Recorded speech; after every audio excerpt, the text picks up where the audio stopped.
अगले 36 घंटे में पाकिस्तान पर हमला होने वाला है। ऐसा किसने कहा? क्या भारतीय सरकार ने कहा? क्या इंडियन आर्मी ने इस तरीके का बयान दिया? पहला तो इंडियन आर्मी अगर किसी भी मिशन को अंजाम देने जा रही हो तो बताकर नहीं करती। तो इस तरीके के बयान किसने दिए और ये जानकारी कहां से लीक हुई? ये है पाकिस्तान के आईटी मिनिस्टर। इन्होंने क्लेम किया कि भारत अगले 24 से 36 घंटे में पाकिस्तान पर हमला करने वाला है और ये इतने भयभीत हो चुके हैं कि इन्होंने जो स्टेटमेंट दिया है वो रात के 2 बजे इन्होंने प्रेस कॉन्फ्रेंस की और जानकारी दी कि अगले 24 से 36 घंटे में भारत पाकिस्तान पर हमला करने वाला है। आगे इन्होंने और क्या कहा? भारतीय सेना ने अगर कोई भी कार्रवाई की तो विनाशकारी परिणाम भुगतने होंगे। भारतीय सेना को यहां पर चेतावनी दी गई। ये इतना भयभीत हो चुके हैं कि इन्हें रात के 2 बजे आपातकालीन प्रेस कॉन्फ्रेंस करनी पड़ी। यानी कि यहाँ के जो पाकिस्तान के लोग हैं इन्हें चैन से सोने भी नहीं दिया। रात के 2 बजे पाकिस्तान को अलर्ट मोड पर डाल दिया कि भारत अगले 24 से 36 घंटे में पाकिस्तान पर हमला करने वाला है। पाकिस्तान के लोग भी कह रहे हैं कि चैन से सो भी लेने दो। इतनी रात को आपातकालीन प्रेस कॉन्फ्रेंस लेना, इसके पीछे कोई ना कोई तो वजह जरूर रही होगी। ये जो पीछे तस्वीर देख रहे हो आप, इस मीटिंग के बाद ये सब जो हमें देखने को मिला प्रतिक्रिया स्वरूप के रात को 2 बजे प्रेस कॉन्फ्रेंस लेनी पड़ी, वो इसी मीटिंग का परिणाम है। आप प्रधानमंत्री को देख रहे हो, आप साइड में रक्षा मंत्री को देख रहे हो, इधर आप देख रहे हो नेशनल सिक्योरिटी एनएसए हैं अजीत डोभाल साहब, और तीनों सेनाओं के प्रमुख इस मीटिंग में हिस्सा लिया। और इस मीटिंग में प्रधानमंत्री ने सेना को यहाँ पर खुली छूट दे दी कि आप समय, आप जगह, सब कुछ आप ही तय करोगे। जैसे ही ये खबर बाहर निकली उसके बाद पाकिस्तान में हलचल शुरू हो गई और रात के इन्होंने प्रेस कॉन्फ्रेंस बुलाई आपातकालीन। इस प्रेस कॉन्फ्रेंस में इन्होंने बहुत से मुद्दों पर बात की। इन्होंने इस पर भी बात की कि हम तो जांच के लिए तैयार हैं। शुरुआत में जब जो पहलगाम अटैक हुआ उसके बाद पाकिस्तान ने यहाँ पर साफ तौर पर इनकार कर दिया था, लेकिन उसके बाद इनके प्रधानमंत्री निकल कर आते हैं। शुरुआत में तो इन्होंने भारत को यहाँ पर धमकी देना शुरू कर दिया था कि जिस तरीके का भारत यहाँ पर रिटेलिएट करेगा उसका पाकिस्तान यहाँ पर बदला लेगा। लेकिन भारत की तरफ से जो कड़े एक्शन लिए जा रहे थे उसके बाद पाकिस्तान के प्रधानमंत्री निकल कर आते हैं और पाकिस्तान के प्रधानमंत्री कहते हैं कि हम भारत को जांच में सहयोग करने के लिए यहाँ पर तैयार हैं। और इस जो आपातकाल में इन्होंने प्रेस कॉन्फ्रेंस की, इन्होंने इस बात को भी यहाँ पर जिक्र किया कि हम भारत के साथ जांच करने के लिए तैयार हैं, लेकिन भारत यहाँ पर जांच में सहयोग देने के लिए तैयार नहीं है। वैसे भी तुम क्या ही जांच करोगे? क्या ही तुमने तुम्हारे जो रक्षा मंत्री हैं उन्होंने मीडिया के सामने खुद कहा कि हाँ हम आतंकवाद को बना देते हैं, हम आतंकवाद को अपने यहाँ ट्रेन करते हैं। अमेरिका जैसे देश, ब्रिटेन जैसे देशों के लिए ये काम करते हैं, वो खुलकर इस चीज को एक्सेप्ट कर रहे हैं। और तुम, ये लोग बोल रहे हैं कि हम जांच में सहयोग करेंगे और भारत जांच में सहयोग नहीं कर रहा। हो गया हमारा, अब तुम प्रतीक्षा करो। दोस्तों, यहाँ पर जो भारत और पाकिस्तान की सीमा है उस पर लगातार पाकिस्तान की तरफ से सीज फायर का उल्लंघन किया जा रहा है। लगातार 6वीं बार पाकिस्तान ने यहाँ पर सीज फायर का उल्लंघन किया है।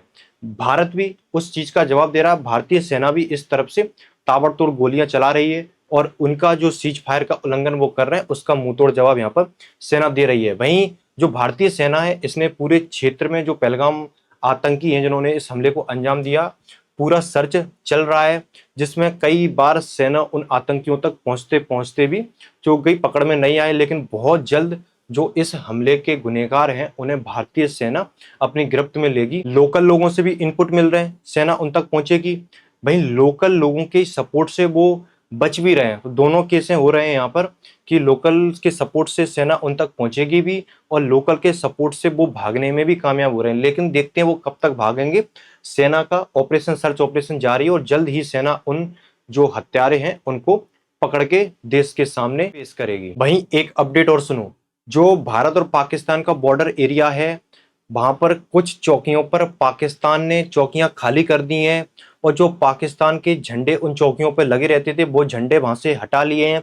सेना को वहां से वापस लेना शुरू कर दिया। और ये भी खबर आ रही है कि जो पाकिस्तान के आतंकी समूह हैं वो बंकरों में छुप गए हैं। यहाँ पर ये सब इस समय घट रहा है, यानी कि आहट है जो कि हम लोगों को शायद इस बात की जानकारी नहीं हो, लेकिन उन लोगों को इस बात का भय सता रहा है कि भारत का एक्शन क्या होने वाला है।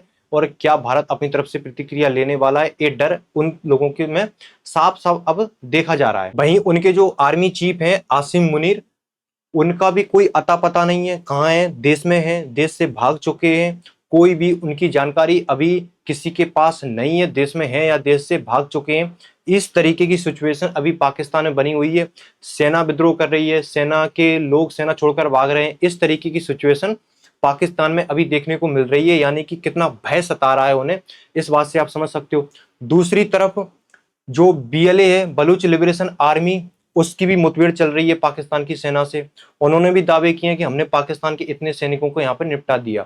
उन्होंने भी अपने आंदोलन को तेज कर दिया है कि उन्हें भी लग रहा है कि ये मौका है कि बलूचिस्तान को यहाँ पर पाकिस्तान से सेपरेट होने का, अगर भारत उनका समर्थन यहाँ पर कर दे, इस जो कि वो मांग भी रहे हैं भारत से कि भारत हमारा थोड़ा सा यहाँ पर समर्थन कर दे तो हम बलूचिस्तान को एक अलग देश बना लें। उन्होंने भी अपने आंदोलन को यहाँ पर तीव्रता दे दी है, वो भी अपनी सभाएं कर रहे हैं। पाकिस्तान की जो सेना है वो बलूच लिबरेशन आर्मी है, उनमें भी आपस में मुठभेड़ यहाँ पर चल रही है। वहीं इमरान खान जो पाकिस्तान की जेल में बंद है, उनका भी एक स्टेटमेंट आया है। उन्होंने भी पहलगाम हमले की निंदा की है, लेकिन कहा कि भारत अगर कोई जवाबी कार्रवाई करता है तो पाकिस्तान उस जवाबी कार्रवाई का यहाँ पर मुंहतोड़ जवाब देने के लिए तैयार है। इमरान खान का ये बयान आया है, अब उनका ही ये बयान है या सेना ने उनसे जबरदस्ती ये बयान निकलवाया है या किस तरीके का बयान है, किसी को नहीं पता। जेल के अंदर से ये बयान आया है, क्योंकि इमरान खान वो ही आदमी है जो उस समय भारत से सपोर्ट मांग रहा था, लेकिन वहां सेना का बोलबाला रहता है, तो उन्होंने भी धमका के डरा कर जो कुछ भी उससे बयान निकलवाया हो, जो कि उनका यहाँ पर आया है। भाई आसिम मुनीर जो इनके सेना प्रमुख हैं, उनका अता पता नहीं है। भाई पाकिस्तान में जो सांसद हैं, पाकिस्तानी सांसद हैं, इनका स्टेटमेंट आया। इन्होंने कहा कि पाकिस्तान भारत जो रावलपिंडी है वहां से कहा कि जो राम मंदिर बना है उस पर बाबरी मस्जिद की एक एक सैनिक अपनी एक एक ईंट रखेगा।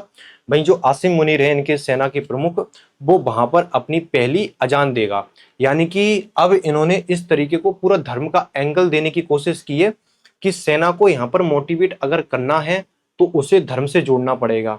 जैसे इतिहास में भी पहले हुआ है, जो कई आक्रांता आए हैं उन्होंने धर्म के आधार पर लड़ाने की कोशिश की, इससे सेना में मोटिवेट आए और सेना का हौसला बढ़े धर्म के आधार पर। पहला। वहीं इन्होंने दूसरी बात कही कि जो पाकिस्तान का सिख सिपाही है वो पाकिस्तान की जंग में हिस्सा नहीं लेगा, ना ही भारत की तरफ से लड़ेगा, क्योंकि ये जो पाकिस्तान है वो गुरु नानक की धरती है और गुरु नानक की धरती है, इसलिए सिख सिपाही इस जंग में हिस्सा नहीं लेंगे। इन्होंने जो पन्नू है जो अमेरिका में बैठा रहता है छुपकर, जो अवैध गतिविधियां चलाता है, जो मिशन को अंजाम देता है, खालिस्तानी मूवमेंट चलाता है भारत में, इन्होंने धन्यवाद कहा कि उसके कहने पर ये सिख सिपाही अब पाकिस्तान की जंग में हिस्सा नहीं लेंगे। इस तरीके के अब इनकी तरफ से, यानी कि फूट डालो और राजनीति करो, इस टाइप के इनके बयान आ रहे हैं। यानी कि धर्म के आधार पर सेना को एकत्रित करो और जो विपक्षी है उसको तोड़ने की कोशिश करो धर्म के आधार पर। वहीं इन्होंने आगे कहा कि जो पाकिस्तान की 7 लाख की सेना है वो सिर्फ 7 लाख की नहीं है, जो पाकिस्तान की 25 करोड़ की आवाम है वो मुश्किल वक्त में पाकिस्तान की फौज का सहयोग करेगी और सिपाही बनेंगे, और जो लाल किले का मैदान है उसे हम खून से रंग कर जाएंगे। इस तरीके के बयान पाकिस्तान के जो नेता वगैरह हैं इनकी तरफ से आ रहे हैं, गीदड़ भक्तियां इनकी तरफ से दी जा रही हैं, और एक कोई नया तरीका नहीं है इनका। और यही नहीं, और भी इनके नेता हैं जो इस तरीके की धमकियां पहले भी दे चुके हैं कि जो हमारे न्यूक्लियर मिसाइलें हैं 130, उनका मुंह भारत की तरफ होकर रखा हुआ है, लेकिन इन्हें भी पता है कि भारत यहाँ पर जवाब देगा। 36 घंटे में ना दे लेकिन भारत जरूर देगा। हर भारतीय को ये विश्वास है भारतीय सेना पर कि भारत की जो सेना है, जो पहलगाम में हुआ है उसका जवाब 100% लेने वाली है, क्योंकि अगर भारतीय सेना यहाँ पर चुप बैठ जाती है और यहाँ पर इन आतंकियों को यहाँ पर जवाब नहीं देती है तो एक गलत मैसेज आएगा, जिससे आतंकियों के हौसले बुलंद होंगे और वो ऐसे मिशन को अंजाम देने से कतराएंगे नहीं। इसलिए इनको यहाँ पर जवाब देना बहुत जरूरी है, और अच्छा तरीके से जवाब देना, जिससे इनकी जो पूरी चैन है ना आतंकवाद की, उसकी कमर तोड़नी है। उसकी रीढ़ की हड्डी जब तक नहीं तोड़ेंगे तब तक ये रुकने वाले नहीं है। तो प्रतीक्षा करो 36-48 कब इस तरीके की भारत अपनी तरफ से प्रतिक्रिया देता है, वो समय आने पर पता चलेगा। वहीं ये जो सांसद हैं इनका ये पूरा स्टेटमेंट है और भी इन्होंने बहुत कुछ कहा। वहीं भारत ऐसे समय में, जंग के हालात बने हुए हैं, दोनों देशों आमने सामने हैं, ऐसे में भारत किन देशों पर यहाँ पर भरोसा कर सकता है, किन देशों से भारत को बचकर रहना चाहिए। चाइना ने यहाँ पर क्लियर कर दिया कि चाइना यहाँ पर पाकिस्तान का यहाँ पर साथ देने वाला है।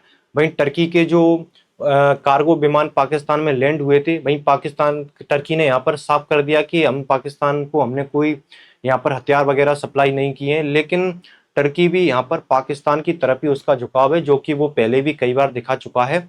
हालांकि उसने इस बार कहा है कि जो विमान वहां पर भेजे हैं उसे हमने रिफ्यूलिंग करने के लिए उतारे थे और रिफ्यूलिंग करके हम वापस उन्हें लेकर गए, लेकिन हमने कोई भी उन्हें वेपन वगैरह नहीं दिए। ये टर्की की तरफ से स्टेटमेंट आया है, जो कि पाकिस्तान ने दावा की, पाकिस्तान की तरफ से कहा गया था कि हथियार मिलने का, इस तरीके की न्यूज जो वायरल हो रही थी सोशल मीडिया पर फैल रही थी।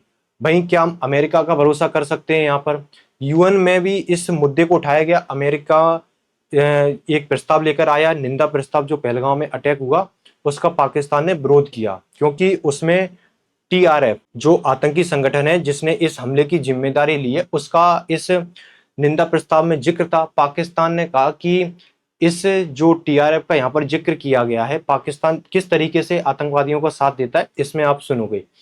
टीआरएफ द रेसिस्टेंस फ्रंट, जो कि लश्कर तैयबा का ही एक संगठन है, इसने इस हमले की जिम्मेदारी ली और कुछ दिन बाद ये पलट गया। जब भारत की तरफ से इसे प्रतिक्रिया या कहीं से भी इसे ये महसूस हुआ होगा कि खतरा है, ये पलट गया अपनी बात से कि हमने ये पहलगाम हमले को अंजाम नहीं दिया है। वहीं पाकिस्तान यूएन में कहने लगा कि इसने इस हमले को अंजाम नहीं दिया, इस निंदा प्रस्ताव से टीआरएफ का यहाँ पर नाम हटाओ। उसके बाद यूएन ने इसकी बात मान ली और इस आतंकी संगठन का उस निंदा प्रस्ताव से नाम हटाया। तो यहाँ पर अमेरिका का हम भरोसा कर भी सकते हैं, नहीं भी कर सकते। अमेरिका हमारे लिए रिस्की होगा। वहीं इजराइल ने यहाँ पर पूरा भरोसा दिया है। इजराइल भारत के यहाँ से साथ में खड़ा हुआ है, क्योंकि इजराइल और पाकिस्तान का वैसे भी 36 का आंकड़ा है। वहीं रूस पहले से यूक्रेन के साथ विदा हुआ है, तो रूस से हम यूएन जैसी संस्था में पूरी मदद की उम्मीद कर सकते हैं। वैसे भी रूस ने हमें कभी धोखा दिया नहीं है, तो रूस से 100% हम भरोसे की उम्मीद कर सकते हैं। तो इस तरीके की अभी सिचुएशन बनी हुई है।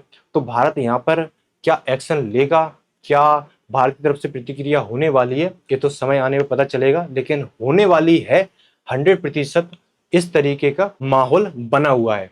तो लगातार मैं अपडेट देता रहूंगा आपको। तो आपको कुछ नहीं करना है, इस चैनल को सब्सक्राइब करना है। बाकी इसमें अपडेट में यहीं तक, बाकी फिर मुलाकात होगी आपसे नेक्स्ट सेशन में। Thank you so much.